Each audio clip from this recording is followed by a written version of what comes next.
Well, first in tonight's Panorama, James Mossman, just back from Israel, reports from Tel Aviv, from Bethlehem and from Jerusalem. The Mandelbaum Gate between Israeli and Arab Jerusalem. It became an arbitrary barrier when Israel forced the world to acknowledge her existence nearly 20 years ago. But now a triumphant Israeli army had smashed the barrier and was letting in waves of soldiers and civilians. Orthodox Jews jostled to be the first to cross.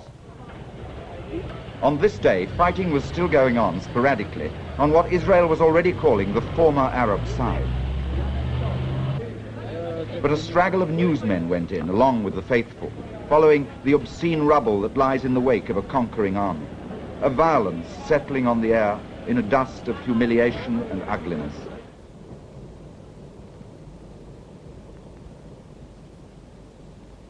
As one looked, one could only feel that, as before, surrender would deepen Arab hatred for the Jews, that nothing had been solved for long. Israelis strolled cagily through the medieval markets of the old city. Arabs stood about like families that had lost their homes. They spoke little, muttering, "You are welcome," if addressed, without catching your eye, the hurtful language of survival. Israeli soldiers, fresh from street fighting, snapped one another at the Wailing Wall. Pictures for girlfriends or mantelpieces in Tel Aviv or some far kibbutz.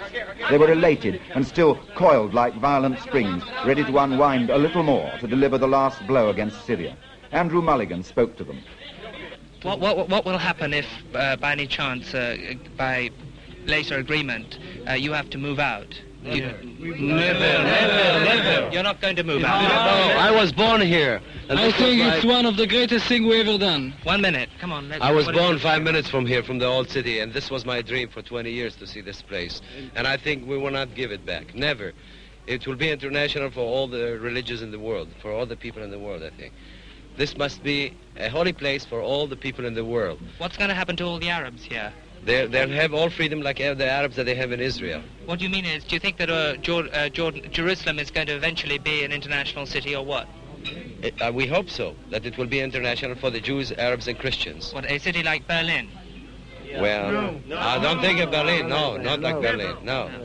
But I'm sure that the UN will keep these holy places for all the faiths in the world. Was one of the reasons that you came here was that you fought for this wall, was it? That's right. Yes. Yeah. We fought and we lost We think best about of our boys here. So long time. We think about this wall a long time. 2,000 years we are dreaming for this. This is our dream. The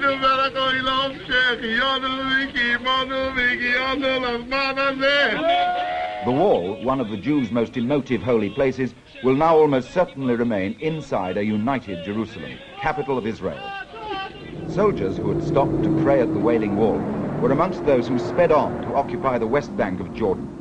Already they referred to this ancient territory as ex-Jordan, as if this was some new man-made state cut into shape overnight. Though they'd reached the Jordan River, overrunning hundreds of miles of Arab territory, the area that interested them most was the pocket of land which had stuck into their side for so long at Jenin, Hebron and Bethlehem. From every house we passed as we sped after the Israeli army, white flags fluttered.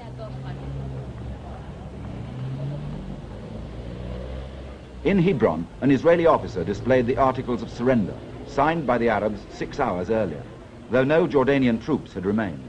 The people were alone, dumbfounded. No sooner had Jordan crumbled than the Israelis turned on their last enemies, the Syrians. As their troops rushed at 100 kilometers a day toward the Syrian border, while the United Nations talked about ceasefires, the Israelis were determined to settle accounts with this most bellicose of all their Arab neighbors, the one which had bombarded their farmlands from the commanding heights of its frontiers.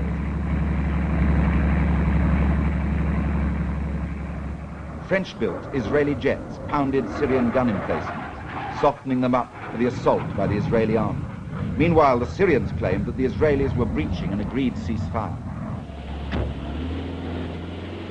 Israeli military dead are reported at 679. Hospitals like this religious one in Jerusalem are full of the 2,563 reported wounded. Relatives who hadn't heard of their men since the war started clamored for news.